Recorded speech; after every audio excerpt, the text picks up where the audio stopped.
मतदानासाठी 76 बूथवर 397 कर्मचाऱ्यांची नियुक्ती. निवडणुकीसाठी प्रशासनाची तयारी पूर्ण. नागरिकांनी 100% मतदान करावे. शरद पाटील, निवडणूक निर्णय अधिकारी. नगरपालिकेची निवडणूक आता अंतिम टप्प्यात आली असून बुलढाणा नगराध्यक्षपदासह 30 सदस्य पदासाठी 2 डिसेंबरला मतदान होणार आहे. नगराध्यक्षपदासाठी एकूण 7 उमेदवार रिंगणात असून 30 सदस्य पदासाठी 124 उमेदवार रिंगणात आहेत.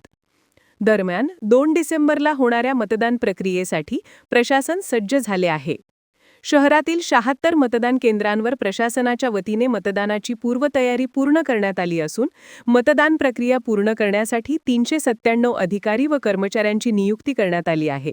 तसेच मतदारांना आपले मतदान नेमके कोणत्या बूथवर आहे याची माहिती होण्यासाठी प्रशासनाच्या वतीने वोटर स्लिप्स घरोघरी वाटण्याचे काम सुरू असून 2 डिसेंबरला मतदारांनी 100% मतदान करावे असे आवाहन निवडणूक निर्णय अधिकारी शरद पाटील यांनी केले आहे.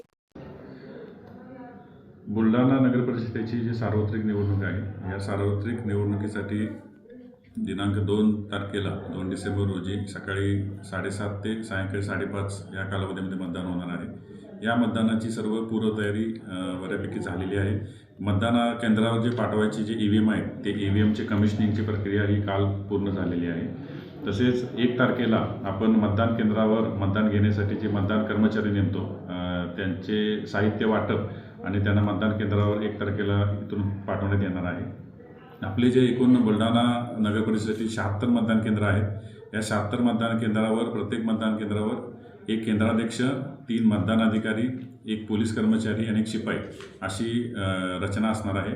आपण 1 तारखेला या ठिकाणी नगर परिषद कार्यालयाचे प्रांगण आहे, त्या ठिकाणी आपण साहित्य वाटप करून जे वाहतूक आराखड्यातील बस आणि जीपद्वारे आपण मतदान कर्मचाऱ्यांना त्यांच्या मतदान केंद्रावर पाठवणार आहोत. आपल्या एकूण 397 मतदान कर्मचाऱ्यांची नेमणूक केलेली आहे. यामध्ये पुरुष व काही महिला मतदान अधिकाऱ्यांची सुद्धा नेमणूक केलेली आहे. आपण ज्या ठिकाणी मुस्लिम बहुल मतदार आहेत त्या ठिकाणी ओळख पटवण्यासाठी प्रत्येक मतदान केंद्रावर आपण त्या ठिकाणी एक महिला मतदान अधिकारी देणार आहोत. तसेच आपण 76 पैकी एका केंद्रावर आपण सखी मतदान केंद्र करणार आहोत, ज्या ठिकाणी सर्व मतदान अधिकारी या महिला असणार आहेत.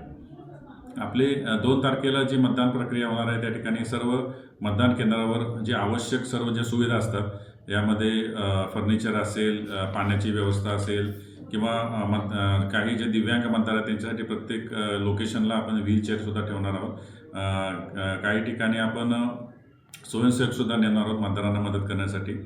तसेच प्रत्येक मतदान केंद्रावर आपण BLO यांची नेमणूक केलेली आहे. हे BLO त्या ठिकाणी मतदार सहायता केंद्र स्थापन करणार आहे आणि येणाऱ्या मतदाराला त्याचं मतदान कोणत्या ठिकाणी आहे याची माहिती त्या ठिकाणी देणार आहे. तसेच आपण मतदान जे हे आहेत मतदार आहेत त्यांना त्यांचे मतदान कोणत्या ठिकाणी आहे हे समजण्यासाठी जे वोटर स्लिप आहे ते वोटर स्लिपचं वाटप आपण सुरू केलेलं आहे. आपण मतदानाच्या पूर्वीपर्यंत हे 100% वोटर स्लिप वाटण्याचे काम BLOच्या मार्फत आपण करणार आहोत. माझे निवडणूक प्रशासन म्हणून सर्व मतदारांना आव्हान राहील की आपण जास्तीत जास्त 100% मतदान करावे. आपला सर्वांनी मतदानाचा जो हक्क आहे तो बजावावा अशी निवडणूक प्रशासनामार्फत सर्व मतदारांना आवाहन करण्यात येते. उमेदवारांना प्रचाराचा जो कालावधी आहे तो 1 तारखेला रात्री 10 वाजेपर्यंत करण्यात आलेला आहे. त्याबद्दल त्याची सूचना 2 दिवसापूर्वी आयोगाकडून प्राप्त झालेली आहे. तशी उमेदवारांना सुद्धा याबाबतची कल्पना देण्यात आलेली आहे. ओके.